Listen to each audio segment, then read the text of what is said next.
Olá, amados. Como está a sua vida com Jesus? Crescendo em fé, sabedoria, graça e amor?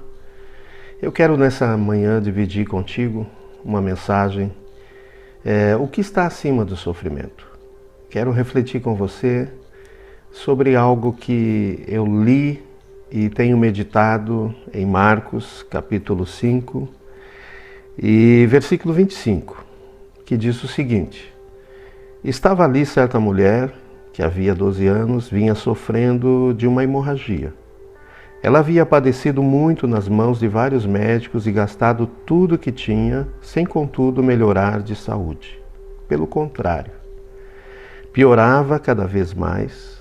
Tendo ouvido a fama de Jesus, a mulher chegou por trás, no meio da multidão, e tocou na capa dele, porque dizia: se eu apenas tocar na roupa dele, ficarei curada. O que dava essa certeza para esta mulher? Mas seguindo a leitura diz o seguinte: logo a hemorragia estancou e ela sentiu no corpo que estava curada daquele mal. Jesus, reconhecendo imediatamente que dele havia saído o poder, virando-se no meio da multidão, perguntou: quem tocou na minha roupa? E os discípulos responderam: o Senhor está vendo que a multidão o aperta e ainda pergunta quem me tocou? Ele, porém, olhava ao redor para ver quem tinha feito aquilo.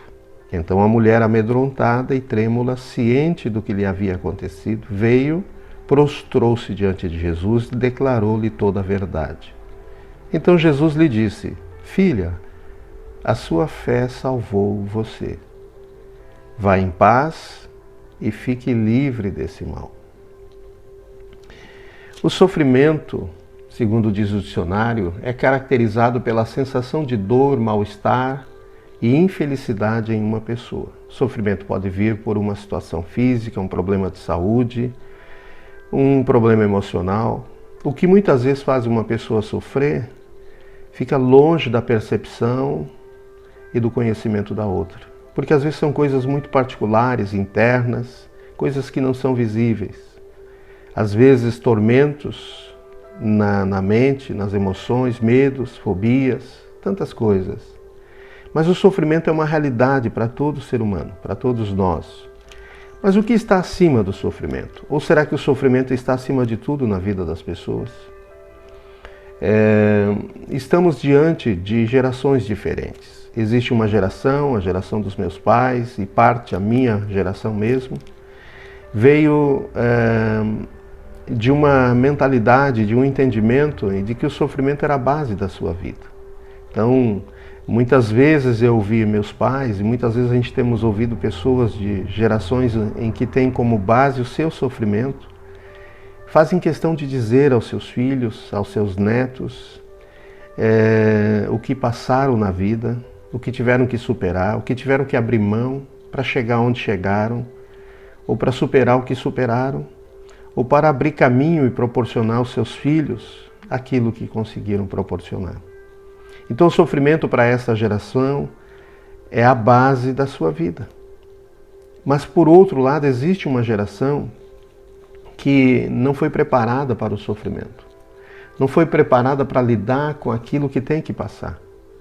E é uma geração que nasceu em meio a uma era pós-moderna, a uma era de tecnologias, de mídias sociais, de redes sociais.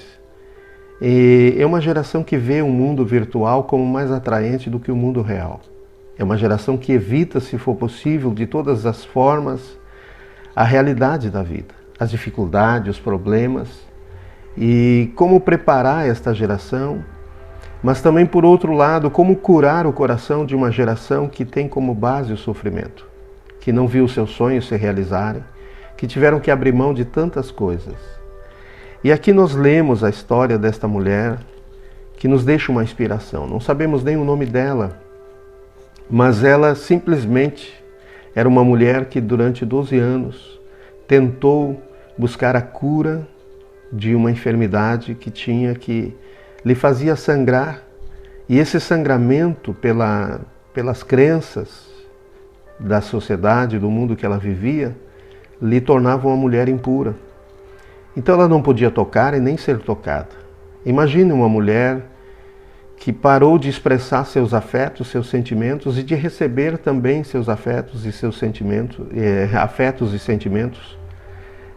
através do toque físico, e talvez teve uma vida social mais isolada, mas ela buscou, ela tinha muita fibra, tinha muita fé e esperança, e durante 12 anos ela buscou a cura, procurou vários médicos, gastou o que tinha, investiu, mas diz a Bíblia que as coisas somente pioraram. Em vez de melhorar, diz, gastado tudo que tinha, sem contudo melhorar de saúde, pelo contrário, piorava cada vez mais. Algo mudou quando Jesus atravessou o seu caminho. Jesus não atravessou o seu caminho fisicamente a primeira vez, mas alguém falou de Jesus a ela. Ela ouviu falar de Jesus e diz, tendo ouvido a fama de Jesus. Então alguém lhe falou a respeito de Jesus, o que Jesus andava fazendo, como curou pessoas, como pessoas que cruzaram o seu caminho foram simplesmente transformadas. A mulher chegou por trás. Ela procurou Jesus e chegou por trás de Jesus, no meio da multidão. Certamente havia uma multidão acompanhando Jesus. Tocou na capa dele, porque dizia, se eu apenas tocar a roupa dele, ficarei curada. Por que ela dizia isso? Porque no coração dela, um coração que durante 12 anos sofreu, algo mudou. Quando ela ouviu falar de Jesus, ela recebeu a palavra, ela foi tocada e o coração dela mudou. O Espírito Santo mudou o seu coração, gerou fé e esperança em seu coração. E logo a hemorragia estancou e ela sentiu no corpo que estava curada daquele mal. Um simples gesto. Um gesto que obedecia uma fé, uma crença, de que se ela tão somente estendesse a sua mão e tocasse na veste de Jesus, ela seria curada. E isso aconteceu. Quando ela tocou, ela recebeu o poder de Deus. Ela foi curada. Ela foi instantaneamente restaurada na sua saúde. Então Jesus parou procurando, porque ele sentiu que dele saiu virtude para alguém. Mas os discípulos estavam olhando na perspectiva natural e dizendo, mas todo mundo está te tocando. Mas ele disse, não, alguém me tocou. Senti que de mim saiu alguma virtude, deixa eu ver aqui. E logo a hemorragia estancou e ela sentiu no corpo que estava curada daquele mal. Jesus, reconhecendo imediatamente que dele havia saído o poder, virando-se no meio da multidão, perguntou, quem tocou na minha roupa? E diz mais aqui, os discípulos responderam, Senhor, está vendo que a multidão o aperta e ainda pergunta quem me tocou? Ele, porém, olhava ao redor para ver quem tinha feito aquilo. E aí a mulher então se acusa e ela diz, eu, Senhor. Então ele diz, a tua fé te salvou. Imagina a fé de uma pessoa. Então não importa o que uma pessoa esteja sofrendo, o sofrimento dela não pode ser maior do que a sua esperança e do que a sua fé em Deus. E aqui nós vimos isso, que esta mulher é um exemplo para nós hoje de inspiração para a igreja, para o mundo, para a sociedade. Porque por mais que ela não deixou seu sofrimento definir o seu destino, mas ela ainda encontrou esperança, mesmo tendo colocado essa mesma esperança em vários médicos durante vários anos.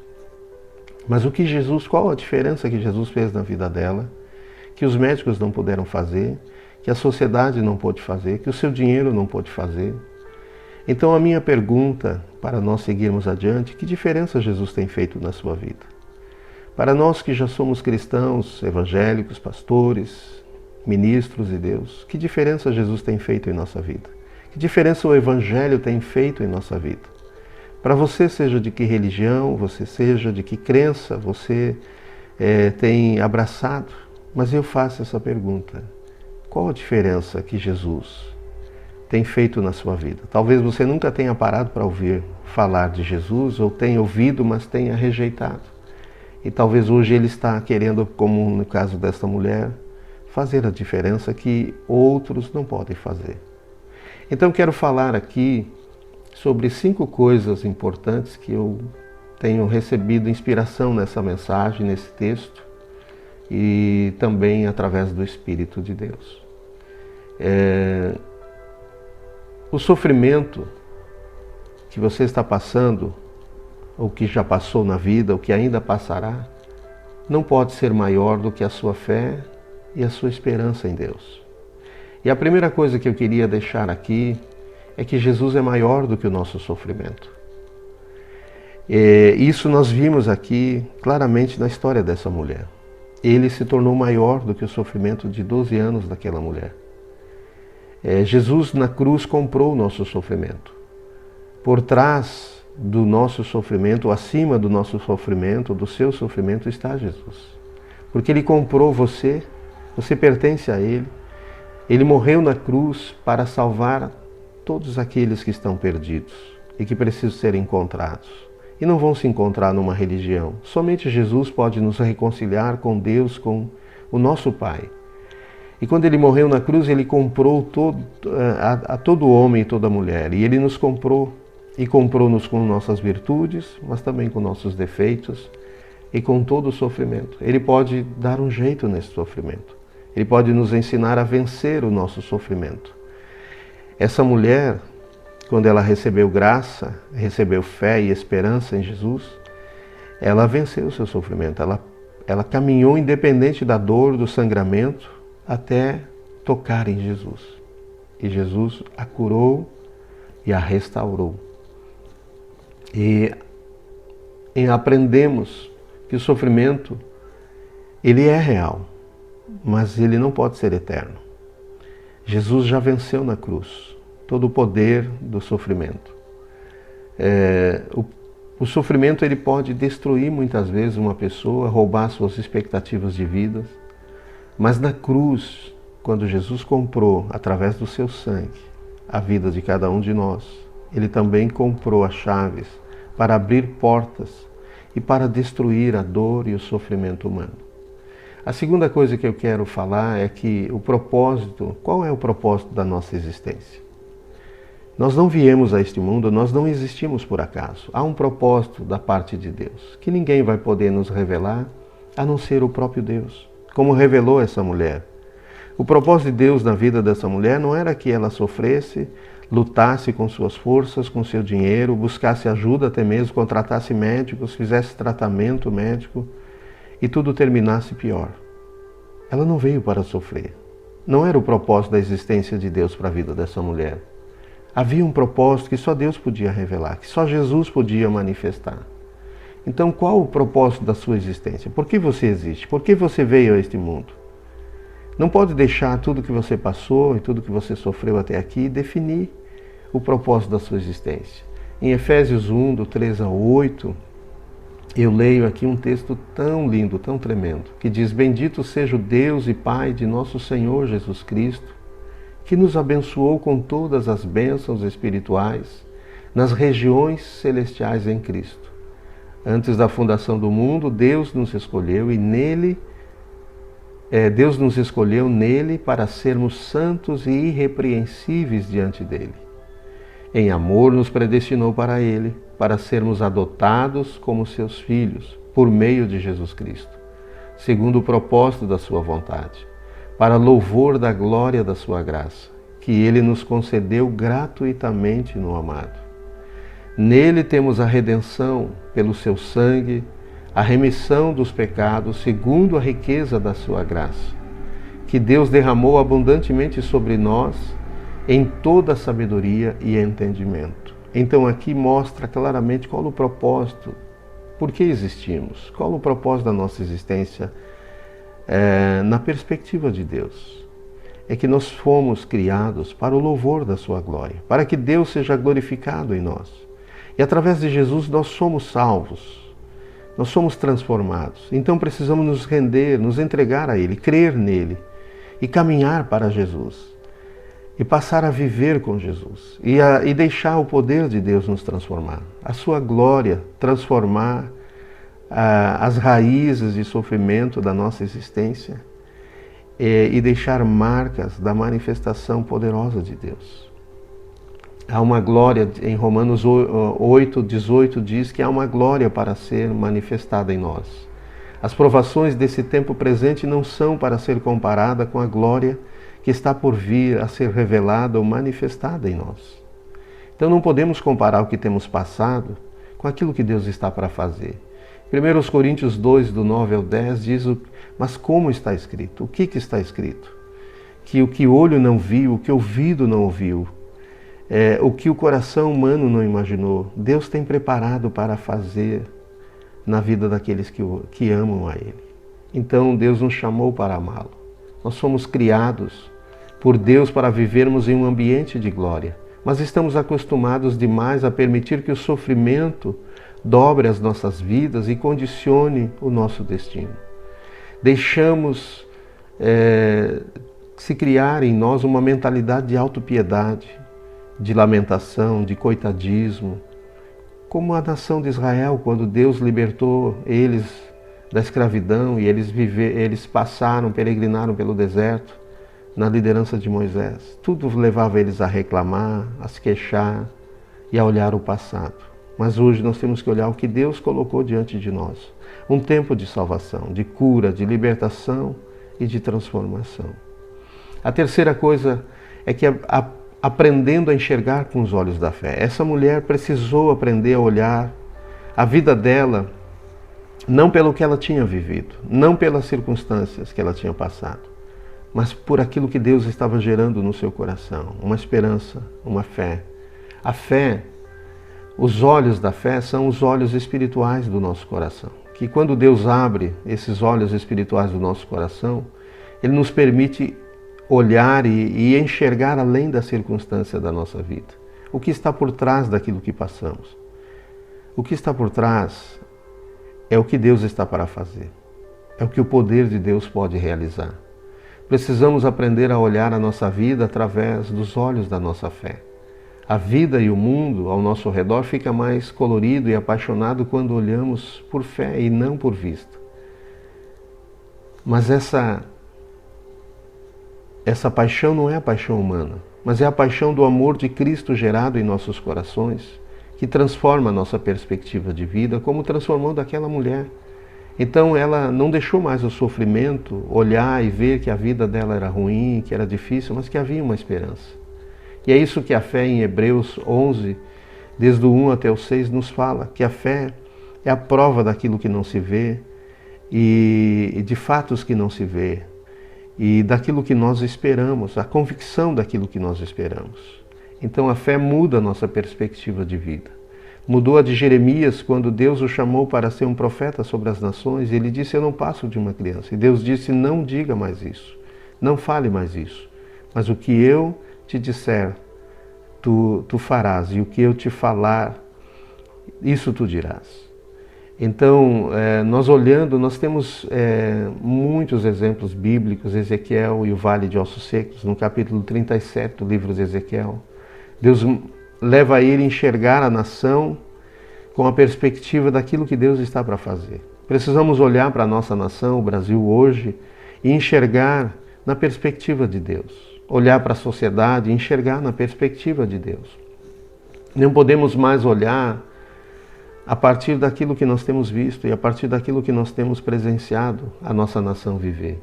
Neemias foi chamado para, em um tempo de oração, ele se apaixonou pelas ruínas de Israel e começou a chorar e a lamentar e a jejuar por elas. E Deus levantou ele para trazer restauração dos muros de Jerusalém. A quarta coisa que eu quero falar é o tempo de sofrimento não pode ser maior que a sua esperança em Deus. Uma vida sem esperança, Provérbios 13:12, Provérbios 17:22, diz que uma vida, quando as coisas tardam e não acontecem, até o nosso coração adoece, até os ossos se secam, quando a esperança tarda. E muitas coisas que não aconteceram na vida de algumas pessoas fez com que elas perdessem a esperança. A razão do sofrimento de muitas pessoas não se resume somente no que elas passaram, mas no fato de que Com o passar do tempo, nada mudou na vida delas. A fé e a esperança trabalham juntas. Parece que alguns anos de sofrimento são suficientes para determinar o destino de muitas pessoas, porque elas passam a acreditar que não há mais esperança de mudança. Os 12 anos de sofrimento daquela mulher terminou no momento em que ela tocou em Jesus. Então muitas coisas estão prestes a terminar, a se romper, porque Jesus está acima do seu sofrimento. A mulher aprendeu a romper com o domínio do tempo de sofrimento, caminhando no poder da graça de Deus. E a quinta coisa que eu quero falar é aprendendo a viver em um ambiente de glória e de poder. Precisamos aprender a viver num ambiente que Deus está preparando, Deus preparou para nós. Muitas vezes temos vivido tempo demais em um ambiente de sofrimento, de negativismo, de dúvidas, de dor, de medo. Mas precisamos aprender a viver em um ambiente de poder, em um ambiente de glória. Deus nos chamou para viver num ambiente onde Jesus está, onde Ele é o Senhor, onde Ele quer mudar a realidade da nossa vida. Todo o poder de Deus já está à nossa disposição, como estava para aquela mulher. Mas acostumamos a viver fracos e aceitamos nossa fraqueza ou nossas fraquezas e o sofrimento como nosso limite. O nosso limite é determinado pelo poder de Deus e não pela nossa dor. E não por aquilo que temos passado e pelo que isso tem nos causado. Mas é Deus que determina através do seu poder, da sua glória. Por isso Jesus nos ensinou a orarmos em Mateus 6 e no 13, na verdade desde o 9, sobre a oração do Pai Nosso, buscando Deus na intimidade de nosso Pai, buscando que Ele mude a realidade do nosso dia a dia, o que havemos de comer, que Ele traga o pão de cada dia, que Ele nos proteja, que Ele nos ensine a perdoar as pessoas e a vencer as nossas mágoas, raivas, ressentimentos das pessoas pelo mal que elas têm nos causado e que a gente não deixe esse mal corroer e corromper e destruir o nosso coração. Mas também no 13 diz que dele é o poder, dele é a glória e dele é o reino. Então esse Deus poderoso está à nossa disposição. Em Efésios 3:20 diz que Ele é poderoso para fazer infinitamente mais do que tudo o que nós pedimos ou pensamos. Deus está para fazer coisas muito além daquilo que nós estamos orando, que nós estamos pensando, crendo. Muitos de nós não sabemos viver num ambiente de poder. Uma multidão inteira tocava Jesus, mas não tinha ideia exata do quanto o poder estava concentrado em Jesus. Esse Jesus que estava caminhando e a multidão o admirava por aquilo que ele fazia, mas ele queria fazer muito mais. E esta mulher veio cheia de fé. Foi somente a mulher vir e tocar com fé em Jesus. Virtude saiu de Jesus e tocou esta mulher e a curou. Então hoje há poder à sua disposição para mudar a realidade do seu sofrimento. Precisamos aprender a viver nesse ambiente de poder e sair de um ambiente de fraqueza. O poder de Deus está sobre a tua vida agora. E Deus quer transformar a realidade que você tem vivido na realidade que Ele te chamou para viver. E eu quero orar por você nesse momento. Pai Celestial, venha sobre quem está me ouvindo através desse vídeo, desta mensagem. Vem com o seu poder. Manifesta a sua glória agora. Quebra todo o poder, toda a raiz de sofrimento, de maldição, sofrimento na alma, sofrimento no coração, sofrimento nas emoções, sofrimento em relacionamentos que estão quebrados, matrimônios que precisam ser restaurados, relacionamentos com filhos, com pais, com sogra, com sogro, com nora, com genro. Cura as gerações, cura o coração de pessoas, Pai, que estão me ouvindo, para que se relacione bem com as gerações passadas e as gerações futuras. Vem, Senhor, arrancando maldições de idolatria, de pecados geracionais, por idolatria, por derramamento de sangue, por morte, morte por acidente, morte, Senhor, por vingança. Leva o coração dessa pessoa em arrependimento. Cura ela agora. Começa a quebrar o domínio do sofrimento, a cegueira espiritual que está sobre esta vida. Vem agora arrancando esse câncer, essa raiz cancerina, hepatite, Senhor, outras doenças nos olhos, nos ouvidos. Vem liberando agora o poder da cura, o poder da transformação. Vem agora curando, Senhor, de AIDS e restaurando a corrente sanguínea, restaurando e purificando o sangue dessa pessoa. Se preciso fazer agora um transplante de rim, um transplante de algum órgão do corpo dessa pessoa. Arranca agora toda a inflamação a essa pessoa que está enferma, que está acamada, que o Senhor possa tocá-la. Que o milagre seja agora liberado em nome de Jesus. Em nome de Jesus. Amém.